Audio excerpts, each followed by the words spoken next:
The group will reportedly soon release a new, and they say massive cache, of field reports from the war in Iraq. The files said to be 3 times larger than those released on Afghanistan earlier this year. That leak leading to the arrest of Private First Class Bradley Manning as a possible WikiLeaks source. Manning's dilemma, similar to that faced 4 decades ago by military strategist Daniel Ellsberg, who helped turn public opinion against the Vietnam War by releasing a secret history of the war called the Pentagon Papers.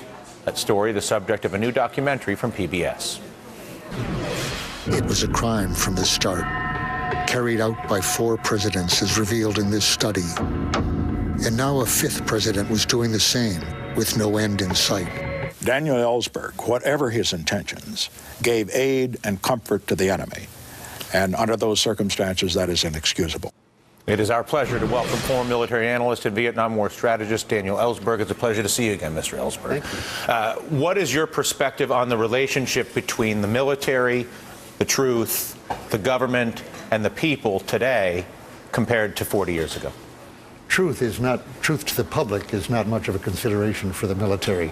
They have their job to do, and telling the truth to the public is not part of it. The president we like to think of as being a spokesperson to us, but I.F. Stone, the journalist who said years ago, was right when he said, all government officials lie and nothing they say is to be believed. That doesn't mean everything they say is a lie. It does mean that nothing they say is to be taken as the last word or as more than evidence as to what they might be up to.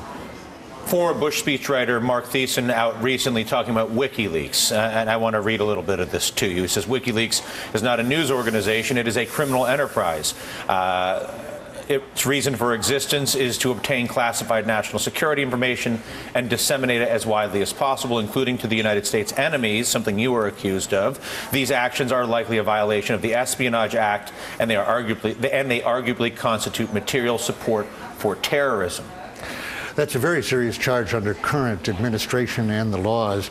That can be regarded any kind of material support, such as the kind of encouragement that I give to what WikiLeaks is doing right now, which I do, could lead to my being charged with that, I suppose. So maybe more charges are in my future.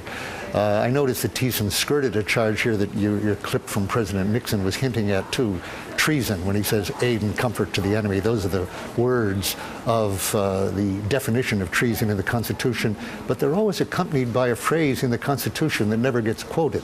The phrase is, levying war against the United States, the definition of treason, comma, adhering to its enemies, comma, and giving them aid and comfort. To say that Bradley Manning or Julian Assange is adhering to its enemies is as absurd as to say that I adhered to its enemies. Nixon was careful not to call me a traitor, just to hint at it. But, you know, this country was founded by traitors. Every one of them a patriotic, loyal subject of George III in 1774 and ready to be hanged as a traitor in 1776, having learned loyalty to what became our Constitution and our freedoms.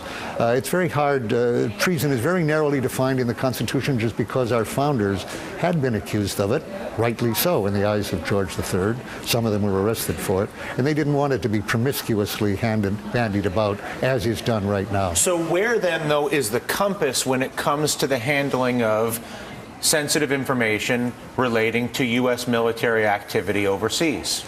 I'd take a compass from the oath that Bradley Manning and every single officer in the United States Armed Services, every member of Congress and every member of government takes the same oath. Actually, the officers take a little different oath from the enlisted men. That I, as an officer in the Marine Corps, took the oath of a congressman or the president, vice president, and it was not an oath to the president. It was not an oath to a Fuhrer or a commander-in-chief.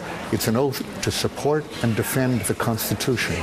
And when you see the Constitution being flouted and ignored, as was done in the lying us into the war in Vietnam and lying us into the war in Iraq, which was done in the same way, I would say that keeping that oath in mind means that the time has come to take a personal risk and live up to that oath when the president is lying or misleading the public in various ways, when your bosses are committing illegal acts, as in the NSA wiretapping, warrantless wiretapping that was going on for years. then your duty really is to, I'd say, live up to the Constitution and tell the truth. I wish I'd done it years earlier than I actually did. So Bradley Manning could potentially fall into that category. We don't know. Certainly not. He's being called a traitor. In no way does he fit the definition of a traitor. I see him as a patriot. Why? I see him as a hero. Because I think he wants the best for his country, and what he saw in what he was reading, this is all I know from what's come out so far. It's a limited amount. So this is your analysis based on the news, not based on based on access. the news, not on any direct access. But when I read that he was horrified by what he was reading, that what he felt, he saw that it was almost criminal, and the video that he does take credit for having released, to a friend of his at least, of what was called collateral murder, of the killing of the Reuters newspaperman by people on that, looked very much like a war crime. He said he saw much like that, and it was stuff, he said, that should be known to Americans, not just held by people like him in the military.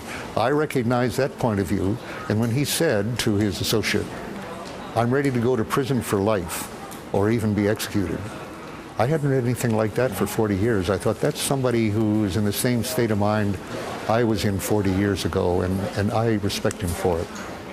I've got to wrap this up now, but my final and brief question to you is, do you believe what he is doing is as relevant to the wars in the Middle East as what you did was relevant to the war in Vietnam? In a somewhat different way. It's not the Pentagon Papers, which are high-level policy papers. We need the Pentagon Papers of Afghanistan right now, and we don't have them. He didn't have access to them, or I'm sure he would have given them to us.